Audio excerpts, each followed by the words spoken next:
make is that all islands face challenges, and I think the main ones are population decline, isolation and limited economic activity.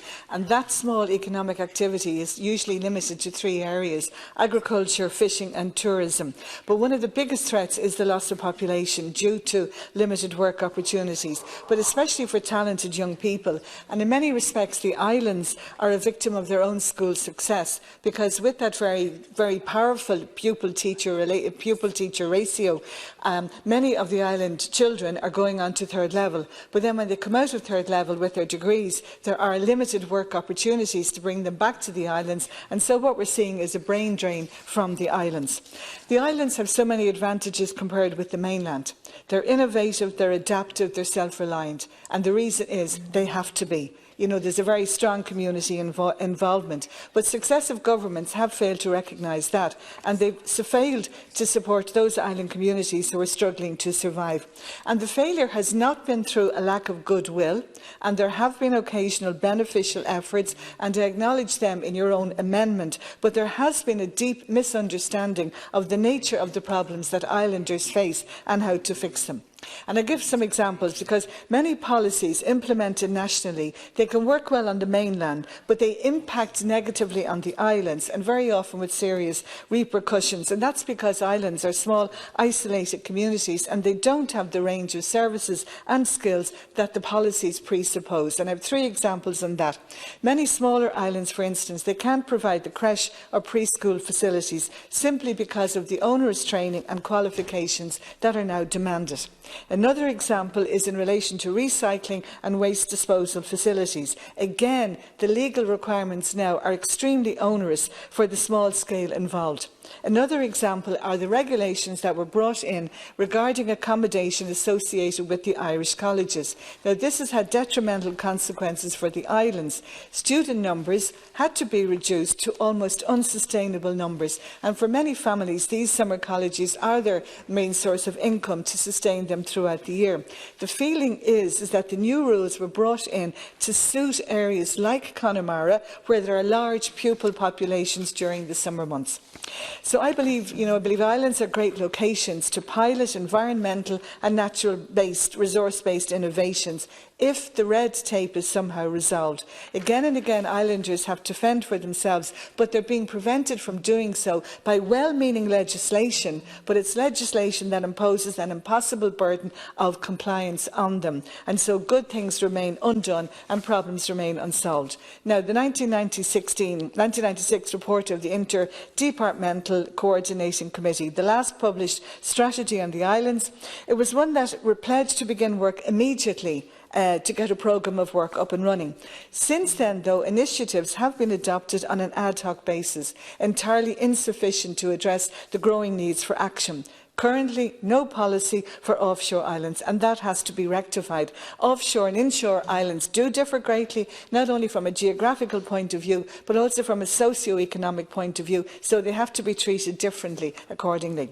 We failed the Blasket Islands in 1954, when the islanders were forced to abandon their homes, and we've been lamenting its loss ever since. In 2009, £2 million was spent buying land there with the intention of establishing the island as a National Historic Park and developing sustainable tourism. The Minister of the time described the purchase, quote, as a major advancement of the objective to preserve an important component of our national cultural, historic and linguistic heritage. Surely the objective should be to preserve, protect and support the living island communities so that they don't become the next Blasket. In other words, we have to be proactive rather than reactive. Then in 2016, £250,000 was allocated to the OPW towards phase 1 of the development of new visitor facilities on the Great Blasket Island. Now, that support had been there pre-1954. It would have enabled islanders to remain, and those type of facilities would have developed organically, because every islander's fear is that their island will be the next Blasket, and they don't want their homes turned into museums. We have living communities that need to be protected. Tory was the same. It would have been abandoned only for islanders under An Tathra Peikín, who ensured that their island communities survived. Last April, Cork County Council was set to seek planning permission for an iconic €7 million project aimed at transforming Dursey, one of the country's most southwesterly islands, into a tourist mecca. And yet the 2016 showed that Dursey had 4 residents. So the conclusion is that this was really for West Cork in the same way that the Blasket is for County Kerry. So surely those kind of investments can be better conceived. There are islands along the coast of Ireland struggling to keep their primary schools open. So why not build centres on those islands that still have viable populations? Now, the island I know best is Ilan-Clara, where the Corcoran and the community have been very innovative and inventive. The past 5 years, they've leveraged the nearby iconic Fastnet Rock Lighthouse into a major tourist attraction, and really increasing numbers year on year. And the tour has won many accolades, recognised by National Geographic as one of the best 10 on the Wild Atlantic Way, and by the Irish Independent as one of the 7 wonders of Ireland. But it's the only wonder that's non-government funded.